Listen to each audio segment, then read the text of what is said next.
여러분 안녕히 주무셨습니까? 참 좋은 아침입니다. 12월 13일 목요일 말씀으로 드리는 오늘의 번제 함께 합니다. 예레미야서 24장 말씀, 우리 1절부터 3절까지만 같이 읽겠습니다. 시작.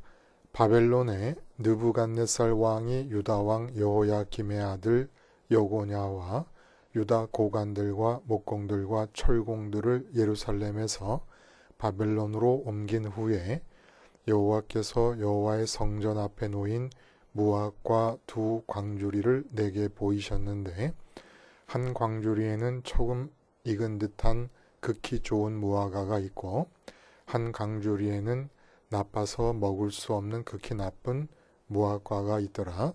여호와께서 내게 이르시되, 예레미야야, 네가 무엇을 보느냐 하심에 내가 대답하되 무화과이온데, 그 좋은 무화과는 극히 좋고 그 나쁜 것은 아주 나빠서 먹을 수 없게 나쁘니이다 하니. 그리고 이제 마지막 10절까지 하나님께서 이 두 무화과 광주리에 담긴 무화과에 대한 비유를 손수 해석해 주시는 내용이 나옵니다.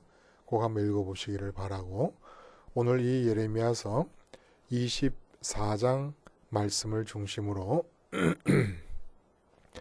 손해, 실패, 망함의 때 탈출 막차라는 제목의 하나님 말씀을 증거합니다. 손해, 실패, 망함의 때 탈출 막차. 어느 장로님하고 대화를 하는 중에 나온 얘기입니다. 오래전에 했던 대화인데 아직도 그 내용이 선명하게 기억을 할 수가 있어요. 강남에서 사시다가 분당이 개발되고 자리를 잡았을 때 그 강남 집값과 분당 집값을 비교를 해보니까 상당한 차액이 납니다. 그래서 강남 아파트를 파시고 분당으로 이사를 오셨습니다. 돈이 궁해서 그러신 것이 아니에요. 안정된 사업체를 가지고 계신 장로님이시고, 그 사업체는 아직까지도 잘 운영되고 있습니다. 제가 이 대화를 나눈 게 벌써 꽤 오래전 얘기인데, 이렇게 분당으로 이사를 오시고 나니까 또 수지가 개발이 됩니다. 그러니까 또 수지의 집값을, 그 차익을 계산해 보니까 분당의 집값과 엄청난 차이가 나요. 그래서 또 분당의 집을 파시고 수지로 가셨습니다. 또 그럴 수 있었던 것은 분당의 집들이 새 집이었고 새 아파트고, 그러니까 강남의 오래된 아파트보다는 좋지 않겠습니까? 또 수지의 아파트가 새로 짓는 아파트니까 또 분당에 사는 집보다는 좋고, 그리고 차액도 크고, 집값의 차액도. 근데 이게 웬일입니까? 강남에서 팔고 분당으로 올 때 그 강남의 집값보다 이 강남의 아파트 값이 천정부지로 올라가는 겁니다. 아파트 하나 갖고 있으면 재벌되게 생겼어요. 그러니까 너무너무 아깝습니다. 그래서 분당에서 그 강남 집값을 판 것을 생각하다가 수지가 생긴다니까 분당과 수지 간의 차익이 또 있고, 근데 그만 강남에서 당신이 팔 때보다 더 오른 돈이 아깝다고 생각이 되다 보니까 그 돈을 충당할 길이 없을까 생각하다가 수지집을 사가지고 또 수지로 옮긴 거예요. 똑같은 잘못을 두 번을 반복한 거죠. 수지로 옮겨놓고 보니까 또 분당 집값이 또 그렇게 올라가는 겁니다. 그래서 아주 끌탕을 하고 제 앞에서 말씀을 하시는 거예요. 근데 그 가만히 듣고 있다 보니까 제 돈은 아니지만 야, 지금 생각할 때 강남 아파트를 그대로 갖고 있었다고 생각하면, 왜냐하면 이런 생각이 가능한 것은 그분이 돈이 궁한 분이 아니었으니까. 사업체가 잘 운영되고 있고 지금도 아드님이 그 사업체를 물려받아서 운영하고 있으니까. 그 무터로 팔았어요. 그래 그거를. 응? 수지 집값이 지금 올랐다고 하더라도 지금 이사를 간다고 치면 이건 뭐 게임이 안 되는 겁니다. 그래서 제가 그랬어요. 이야, 내 돈은 아니지만 너무 아깝습니다. 아니 사업을 그렇게 오랜 기간 동안 잘 하신 분이 어떻게 바보처럼 계산을 그렇게 큰 손해를 입을 그런 계산을 하고 조금도 앞을 못 내다보고 그렇게 팔아버리셨습니까? 그랬더니 내가 바보라고 이게 농담이 아니에요. 진짜 마음에서 애가 끓는 그런 안타까움이 있으신 거예요. 그래서 제가 거기다 기름을 부었습니다. 응? 지금 강남집을 팔았으면 말이지. 나한테 맛있는 것도 더 많이 사주실 수도 있고 그랬을 텐데. 응? 그랬더니 저를 빤히 쳐다보시면서 그냥 웃어요. 기가 막혀서 말이 안 나오는 모양입니다. 맛있는 거가 문제겠습니까? 근데 거기다 대고 맛있는 거 더 많이 사줄 수도 있었을 텐데, 응?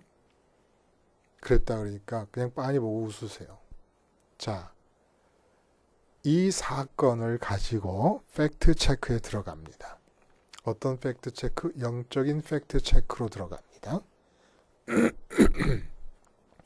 소위 장로님이 똑같은 패턴으로 두 번이나 어리석게 집한 사건에 대한 영적인 팩트 체크를 하고 들어가면 어떻게 얘기가 나올까요? 먼저 하늘에 계신 장로님과 저의 우리 아버지 하나님이 이렇게 장로님이나 제가 가졌던 마음과 똑같은 정도로 안타까워 하실까? 라는 팩트를 체크해 봅니다. 장로님이 안타까워하시고 아까워하시고 제가 들으면서도 아까워하는 그러한 마음으로 아까워하실까? 만약에 우리가 마음 아파하며 아까워하듯이 그렇게 아까워하실 것 같았다면 하나님이 미리 내다보시고 그 아파트 파는 일이 성사되지 못하게 하실 수 없으셨을까? 당연히 막으실 수 있고 또 하나님도 그렇게 아까워하실 일이라면 반드시 막으셨을 것입니다. 이것이 첫째 팩트예요. 그러니까 하나님은 장로님과 저와 같은 마음으로 강남 아파트가 엄청 오를 것을 모르고 판 그 사건을 아까워하지 않으신다는 게 첫 번째 팩트고, 두 번째, 그러면 하나님은 왜 강남 집값이 천정부지로 오를 것을 아시면서도 장로님이 한없이 낮은 값에 팔고 분당으로 오는 것을 그냥 내버려 두고만 보셨을까? 장로님의 믿음과 모든 상황을 고려하셨을 때 그렇게 내버려 두는 것이 더 유익임을 아셨기 때문이 아니겠는가라는 겁니다. 하나님이 장로님을 바라보시는 순간 중에서 어느 순간이 사랑이 아닌 시선이 있을 수 있겠는가? 이것이 두 번째 팩트예요. 하나님은 앞으로 강남 아파트 값이 엄청나게 오를 것을 아시고 계셨습니다. 그런데 엄청나게 오르기 전에 아파트를 파시는 장로님의 이 아파트 매매 행위를 그대로 보고 계셨을 때에도 장로님에 대한 하나님의 사랑은 멈추지 않고 있었다는 것이 두 번째 팩트입니다. 사랑이라는 게 뭐예요? 장로님에게 궁극적으로 유익이 되는 길을 하나님은 모색하고 계셨다는 거예요. 사랑이라는 게 그렇게 표현될 수 있죠. 세 번째 팩트. 그렇게 놓쳐버린 돈을 아까워하는 동안 장로님의 마음이 하나님 아까운 줄을 모르고 하나님을 잃고 있었다는 사실입니다. 천하보다 더 크신 하나님 아버지를 강남 아파트 더 옳은 분의 돈을 아까워하는 동안에 잃고 있었다는 것이 세 번째 팩트라는 거예요. 그래서 그 순간에 강남 아파트 옳은 분의 돈을 벌지 못한 것을 아까워하는 동안에 하나님을 벌기를 멈춰버렸다는 겁니다. 하나님을 잃어버린 거예요. 이게 세 번째 팩트. 그래서 이 세 가지 팩트를 합치면 결론이 어떻게 나느냐. 강남 집값이 장로님이 팔 때보다 더 오른 분의 돈은 장로님에게는 있으면 해로운 돈인 것이 틀림이 없습니다. 설령 팔 때의 마음이 하나님을 좋아하지 않고 돈을 더 좋아하는 마음이었다고 해도 이 악한 마음의 상태로 나타나는 결과를 하나님은 악한 결과로 귀결되게 내버려 두시지 않습니다. 요셉이 형들이 자기를 팔아 애굽의 노예로 넘겨버린 것을 하나님이 그 악한 행위임에도 불구하고 선으로 바꾸셨다고 말을 했던 것처럼 악을 선으로 바꾸시는 하나님의 뜻은 한순간도 멈추는 일이 있습니까? 없습니까? 없습니다. 그러므로 하나님의 사랑 안에 들어가서 보면 내가 입은 손해는 없습니다. 억울할 것도 없습니다. 내가 비록 잘못된 마음으로 저지른 일일지라도 역시 전체 과정을 이끄시는 분은 하나님이시고 마지막에 종국적으로 남는 것은 하나님의 사랑의 뜻뿐입니다. 이제 내가 할 일은 무엇입니까? 감사합니다. 그리고 다시는 돈을 좋아해서 돈을 마음으로 바라보면서 판단하고 생각하고 행동하지 않게 해달라는 기도입니다. 이제는 마음으로 돈을 아까워했듯이 그렇게 하나님을 아까워하고 돈이 좋아서 강남 집값을 팔고 분당으로 이사 올 때처럼 그렇게 하나님이 좋을 수 있게 해달라고 기도를 드리는 것입니다. 여러분, 손해나 실패나 망함이라고 하는 것은 한순간에 갑자기 일어나지 않죠. 일정한 프로세스, 과정이 있습니다. 근데 이런 과정의 끝에 손해가 임하고 실패가 주어지고 망함이 주어질 때, 자, 오늘 본문은 기가 막히게도 일단 일련의 과정 끝에 손해, 실패, 망함이 주어짐에도 불구하고 그것이 그렇게 손해로, 실패로, 망함으로 종료되는 시점에서 그 손해와 실패와 망함의 그림자, 망함의 결과, 망함의 효과를 완전히 탈출해 버릴 수 있는 막차를 제공해 주시고 계십니다. 우리가 올라타면 손해와 실패와 망함으로 탈출할 수 있다는 거예요. 아, 기가 막힌 거 아닙니까? 응? 여러분, 손해가 주어질 때 우리 마음의 상태가 어때요? 망하거나 실패하면, 어떤 일이든지 실패를 하면, 또 결과적으로 망하게 되면, 그러면 이런 상황에 갇혀서 우리 마음이 낙담하고 절망되죠. 그냥 깜깜해요. 다 세상이 그렇게 힘들고 깜깜하고 암울할 수가 없어요. 상실감, 패배감, 두려움, 그리고 또 때로는 분노, 내가 하는 일마다 되는 게 없어 하는 그런 분노. 그리고 이렇게 마음뿐입니까? 실제 상황의 변화가 있잖아요. 손해를 보거나 실패하거나 망하게 되면 막대한 재정적인 손해, 또 사회적인 손해, 예를 들면 집을 잃고 오갈 데가 없어지기도 하고 끼니를 연명하기 힘들 수 있는 상황이 되기도 하고, 이거 다 제가 경험한 거예요. 네? 끼니를 연명하기 힘들 정도. 또 사람들은 비난하고 나의 실패, 나의 잘못, 나의 오류. 그래서 사람들이 비난하고 조롱하고 등을 돌립니다. 내 인생길에는 진전이 없어요. 제자리 걸음이거나 아니면 오히려 퇴보합니다.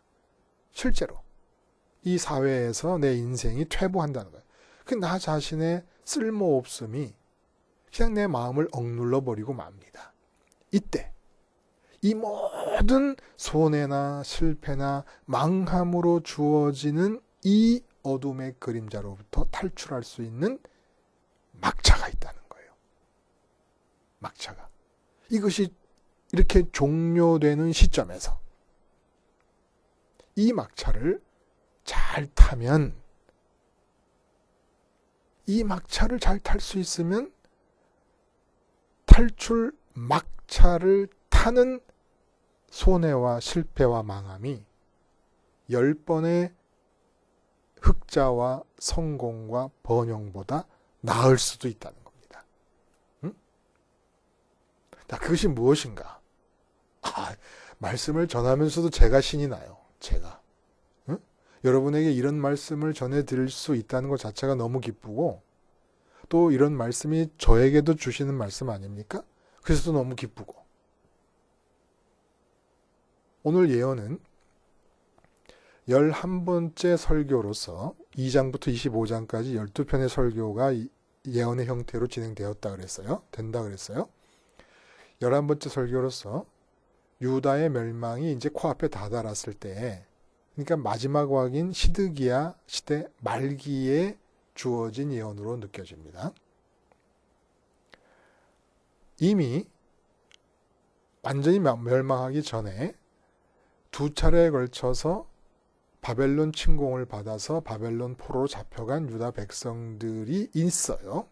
지금 그런 상황이에요. 그러니까 느부갓네살이 605년에 갈그미스 전투를 승리한 뒤에, 그리고 597년 여호야긴 왕의 반바벨론 정책을 징책하기 위하여 이렇게 두 차례, 586년에 망하잖아요. 근데 그 앞서서 605년, 597년에 두 차례에 걸쳐서 예루살렘을 침공해가지고 유다 사람들을 포로로 잡아갔습니다. 근데 이때 포로로 잡혀가지 않은 사람들이 있는 거예요. 도망친 사람들도 있고 바벨론 군대를 피한 사람도 있고 끝까지 바벨론에 저항하는 마음으로 다음 기회를 노리면서 숨어 있었던 사람도 있고, 또 아예 애굽과 같은 외국으로 이민을 가버린 사람들도 있습니다. 그러니까 잡혀간 사람들은 이러한 바벨론 침공에 대한 저항의식도 힘도 없고, 또 아니면은 계속해서 예레미야가 하나님의 뜻이라고 예언을 했기 때문에 하나님께서 허락하시는 멸망이라고 받아들이고 포로로 잡혀간 사람들, 이렇게 잡혀간 사람들과 잡혀가지 않은 사람들 두 부류로 나눠져 버린 거예요. 그래서 이런 상황을 두고 유다 백성들 간에는 상당히 보편적인 가치 판단이 생겨난 것 같습니다. 어떤 가치 판단이냐면, 이런 참혹한 국가의 현실 속에서나마 도망쳐서라도 잡히지 않고 남을 수 있었던 사람들은 결정적인 저주를 피한 다행스러운 자로 여기고, 포로로 잡혀간 자들에 대해서는 돌이킬 수 없는 저주의 자리로 떨어져 버린 극단적으로 불행한 자들로 여기는 가치 판단의 경향이 지배적이었던 것 같습니다. 그래서 투철한 애국애족의 정신으로 무장하고 끝까지 저항함으로써 포로로 잡혀가는 치욕적인 삶을 피할 수 있었든지, 아니면 무서워서 피했든지, 아니면 나 살자고 피했든지, 어쨌든 이렇게 피할 수 있었던 것을 하나님이 도와주신 결과라고 생각하는 경향이 지배하고 있었던 것 같아요. 유대 사회 내에서. 두 차례에 걸쳐서 포로로 잡혀가지 않은 사람들, 남은 사람들이, 그러니까 포로로 잡혀간 자는 저주받은 자들이고, 어떻게 하든지 포로됨을 피할 수 있었던 자들은 복된 자들이다. 그나마 불행 중 다행으로 복된 자들이다. 근데 오늘 두 강주리에 담긴 무화과의 비유를 통해서 하나님이 이 판단을 뒤엎으십니다. 정반대의 뜻을 계시해주고 계시는 거예요. 바벨론 포로로 잡혀간 자들이 복된 자들이고 유다 땅에 남아있거나 포로됨을 피한 자들이 저주받은 자들이라는 겁니다. 그래서 말씀하시기를 우리가 읽지 않은 부분에 보면은 5절에 내가 이곳에서 옮겨 갈대아인의 땅, 갈대아인은 바벨론이에요. 갈대아인의 땅에 이르게 한 유다 포로를 이 좋은 무화과 같이 잘 돌볼 것이라.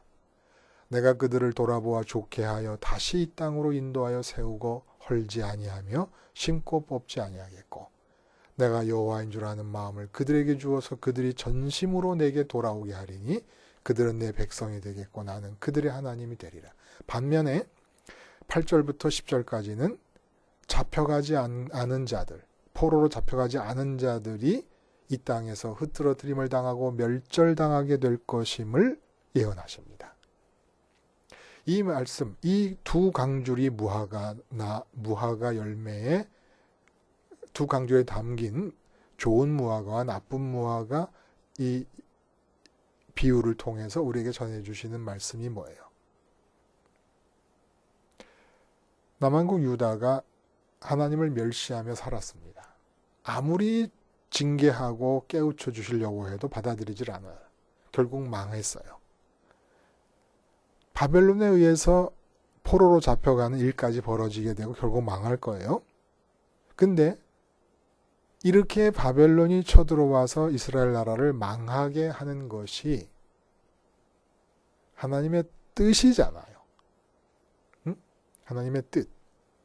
비록 멸망의 뜻일지라도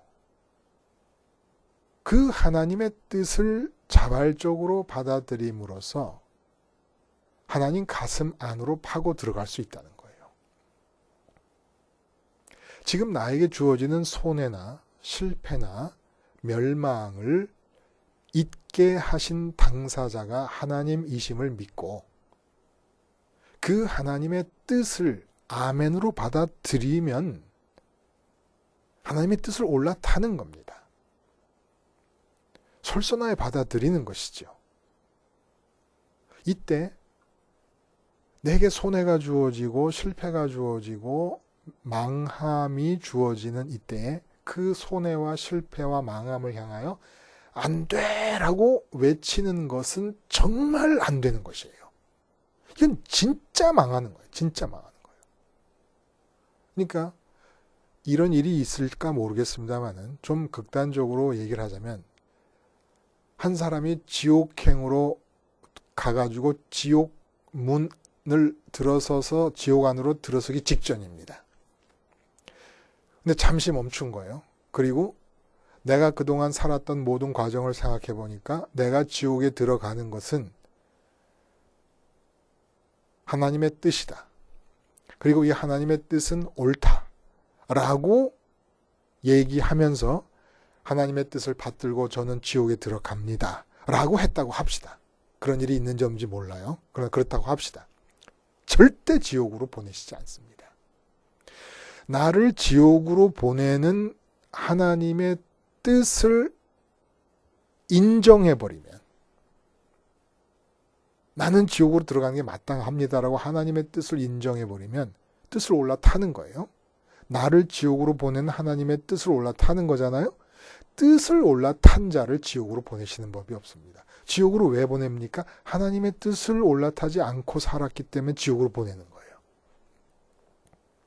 이건 극단적인 예입니다만은 누가 지옥으로 들어가기 직전 사람을 내가 지옥으로 들어가는 게 하나님 뜻이구나라고 인정하고 아멘함으로써 지옥에서 급회전하는 사람을 본 적이 있겠습니까마는 말하자면 논리적으로 말하자면 그렇다는 거예요.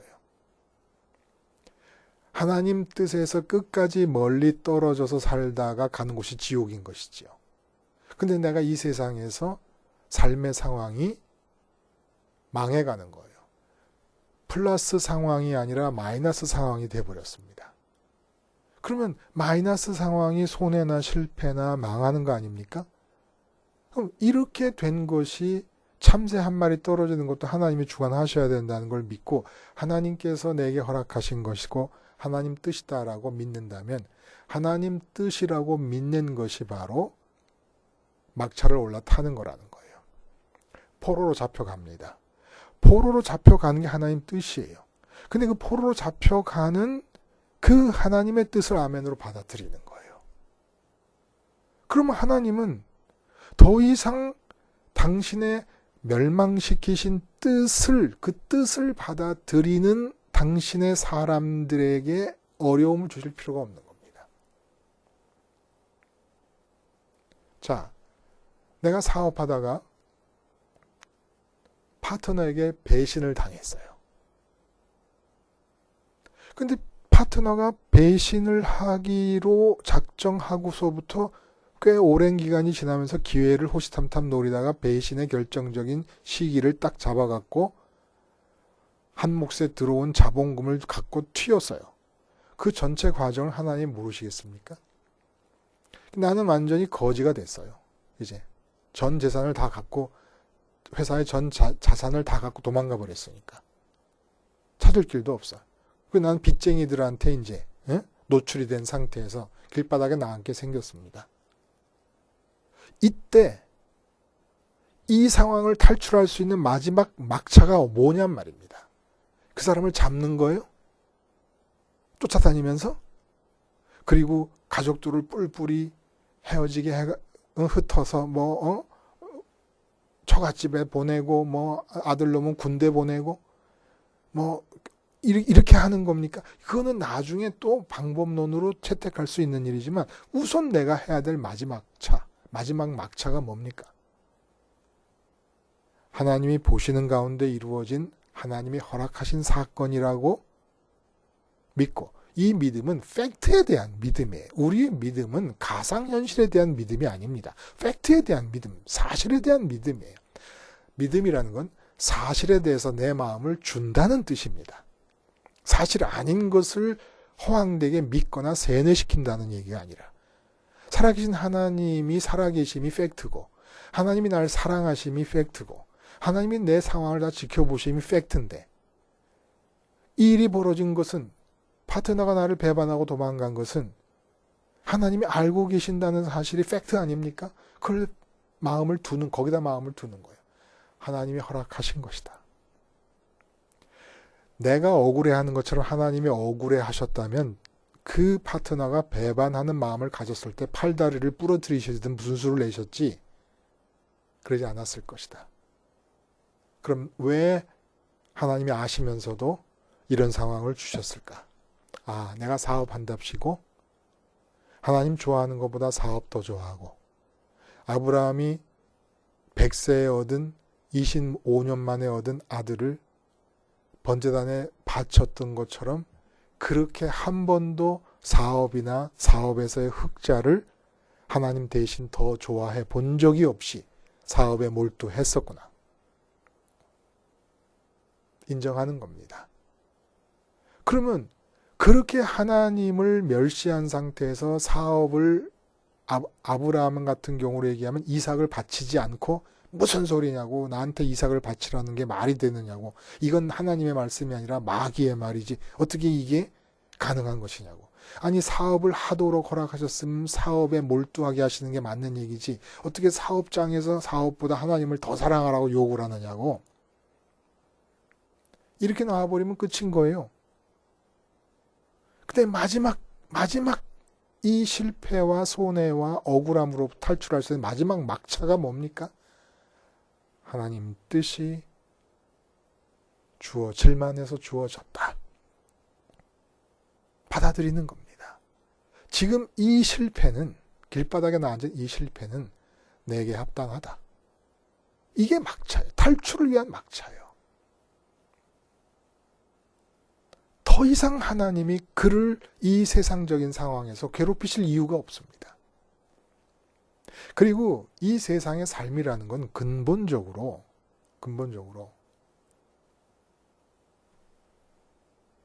모든 상황은 플러스적 상황이든 마이너스적 상황이든 플러스적 상황은 손해 대신에 이익, 실패 대신에 성공, 망하는 것 대신에 번영과 부흥 이든 손해든 실패든 망하는 것이든 이 세상의 상황은 껍데기에 불과해요. 우리가 먹어야 될 것은 그 껍데기 속에 있는 알맹이입니다. 그 메이저 리거, 미국의 프로 야구 선수들이 공격 타이밍이 됐을 때 덕아웃에서 자기 타순을 기다리면서 보면 항상 입이 가만히 있는 사람이 없어요. 뭐 볼따지가 붉게 이렇게 불그러지게 붉어지게 튀어나오도록 뭘 씹고 있다 침을 뱉고 이 씹는 담배예요. 또 풍선껌을 씹는 사람이 있고 또 한 부류는 한 주먹만큼 뭘 집어넣고 퇴퇴퇴퇴 계속 뱉어요. 해바라기 씨. 해바라기 씨를 한 움큼 넣고는 계속 뱉으면서 입으로 까먹는 거예요. 오물거리면서. 그 해바라기 씨가 그렇게 몸에도 좋다면서요. 그러다 보니까 공격 타이밍에 자기 타순을 기다리며 덕아웃에서 해바라기 씨를 까먹는 것뿐만이 아니라 수비를 보는 선수들이 수비를 보는 중에도 해바라기 씨를 까먹는데요. 주머니에 해바라기 씨를 넣고 필드에 나가서. 이게 말이 됩니까? 타자가 공을 치면 어디로 공이 날아올 줄 모르는 상황인데 해바라기 씨를 까먹고 있어요. 삶이 그런 거라는 거예요. 치열한 삶의 현장에 나가서 우리가 하는 것은 주어지는 상황을 반응하는 것이 아니라 주어지는 상황에 마음을 두고 반응하는 게 아니라 그 상황이라는 껍질 속에 들어있는 그 해바라기씩 안에 들어있는 알맹이를 까먹는 겁니다. 하나님의 뜻을. 그러니까 플러스 상황이 주어지건 마이너스 상황이 주어지건 삶의 처지가 플러스 처지이건 마이너스 처지이건 우리는 절대값을 씌워가지고 하나님의 뜻을 빼먹는 거예요. 이건 하나님의 뜻이다. 하나님의 뜻이다. 그러니까 플러스 상황에도 플러스적 상황 자체에 마음을 두지 말고 돈이 벌렸다. 돈이 벌린 거에 마음을 두지 말고 돈이 벌리게 하시는 하나님의 뜻에 마음을 두면 그 뜻을 발동시키신 하나님께로 마음이 가는 거예요. 하나님이 내가 번 게 아니라 하나님이 돈을 많이 벌게 하셨네. 하나님의 이 뜻이 어디에 있을까라고 물으면 하나님께로 가는 겁니다. 마음이. 돈이 안 벌렸어요. 그러면 돈이 안 벌린 상황에 마음을 두지 말고 하나님이 돈을 안 벌리게 하시는 뜻을 발동하셨네. 하면 하나님께로 마음이 가는 거예요. 그래서 하나님의 뜻을 먹고 결국은 하나님을 먹는 거예요. 우리가 세상을 산다는 것의 의미가 거기 있다는 겁니다. 플러스적 상황을 만들어내려고 사는 게 아니에요. 마이너스적 상황을 피하려고 사는 게 아닙니다. 마이너스 상황이 주어지든 플러스 상황이 주어지든 절대값을 딱 씌워가지고 하나님의 뜻을 먹으면 되는 겁니다. 근데 이렇게 하려면 특히 마이너스 상황에서 손해보고 실패하고 망하게 됨으로써 내게서 상실되는 것에 대해서 아까워하는 마음이 죽지 않으면 또 플러스 상황이 되면 벌고 얻고 획득하고 성취한 것에 대해서 좋아하는 마음이 죽지 않으면 하나님의 뜻과 그 뜻을 발동하신 하나님께로 마음이 움직여 갈 수가 없습니다. 그래서 잘 될 때도 극단적으로 위험한 것이고 못 될 때도 위험한 건 마찬가지인데 이렇게 잘 못 될 때에 잘 못 되는 상황으로부터 빠져나오는 탈출구가 잘 못 되는 상황을 주신 하나님의 뜻을 인정하고 받아들이는 겁니다.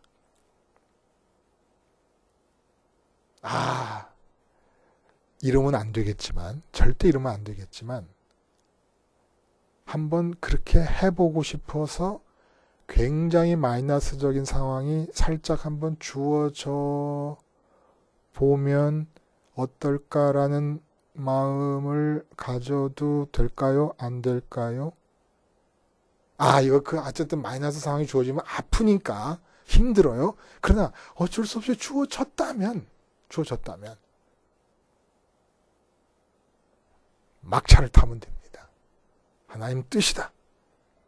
그리고 이 마이너스 상황 때문에 내가 잃어버릴 것들, 이 세상에서 잃어버릴 것들에 대해서 아까워하는 마음이 십자가에서